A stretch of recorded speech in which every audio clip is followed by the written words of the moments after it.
ఈరోజు అభివృద్ధి గురించి మాట్లాడే ప్రతి మాట ఆలోచన చేయమని చెప్పి అడుగుతా ఉన్నా. గవర్నెన్స్ లో ఎప్పుడు చూడని అభివృద్ధి ఈరోజు జరుగుతూ ఉంది. ఎక్కడా కూడా లంచాలు లేకుండా, వివక్ష లేకుండా దేశానికే రోల్ మోడల్ గా ఈరోజు ఆంధ్ర రాష్ట్రంలో పాలన జరుగుతూ ఉందనంటే ఇది అభివృద్ధి కాదా నేను అడుగుతా ఉన్నాను. మీరు కూడా అదే అడగండి అని అడుగుతా ఉన్నా. నాడు నేడుతో పనులు జరుగుతూ ఉన్నాయి. మొట్టమొదటిసారిగా స్కూళ్లు మారుతా ఉన్నాయి. మొట్టమొదటిసారిగా కాలేజీలు మారుతా ఉన్నాయి.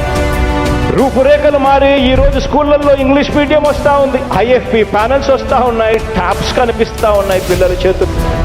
కరికులంలో మార్పులు వచ్చాయి. విద్యా దీవెన వస్తూ ఉంది. వసతి దీవెన వస్తూ ఉంది. ఏ పిల్లాడు కూడా ఎక్కడా కూడా ఇబ్బంది పడకోకుండా చదువుల్లో వేగంగా అడుగులు ముందుకు వేస్తూ ఉన్నాడు. రూపురేఖలు మారుతా ఉన్నాయి హాస్పిటల్స్ కు. మొట్టమొదటిసారిగా ప్రివెంటివ్ కేర్ అన్నది దేశానికే పరిచయం చేస్తా ఉన్నాం విలేజ్ క్లినిక్స్ ద్వారా.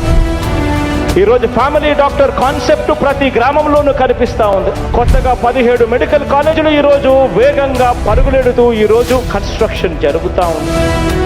దేశంలో మా అన్న ప్రభుత్వం రాకమునుపు రాష్ట్రంలో ఉన్న మొత్తం పోర్టులు 4 లొకేషన్లలో 6 పోర్టులుంటే ఈ 4 సంవత్సర కాలంలోనే ఏకంగా మా అన్న ప్రభుత్వంలో మరో 4 సీ పోర్ట్స్ ఈ రోజు వేగంగా కట్టడం జరుగుతా ఉంది అని కూడా చెప్పండి. ప్రతి 50 కిలోమీటర్లకు ఒక సీ పోర్టు లేదా ఒక ఫిషింగ్ హార్బర్ తో ఏకంగా 10 ఫిషింగ్ హార్బర్లకు కూడా నిర్మాణం జరుగుతా ఉన్నాయి కూడా మీ అన్న హయాంలోనే అని కూడా చెప్పండి.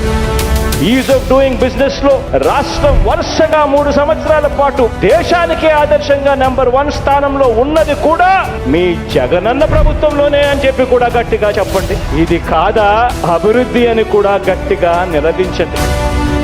మీ ఇంట్లో మీకు మంచి జరిగిందా లేదా అన్నది మాత్రమే కొలమానంగా తీసుకోండి. మీ ఇంట్లో మీకు మంచి జరిగుంటే మాత్రం మీ బిడ్డకు సైనికులుగా మీరే తోడుగా నిలబడండి అని చెప్పి మాత్రమే ఈ సందర్భంగా తెలియజేస్తా ఉన్నా.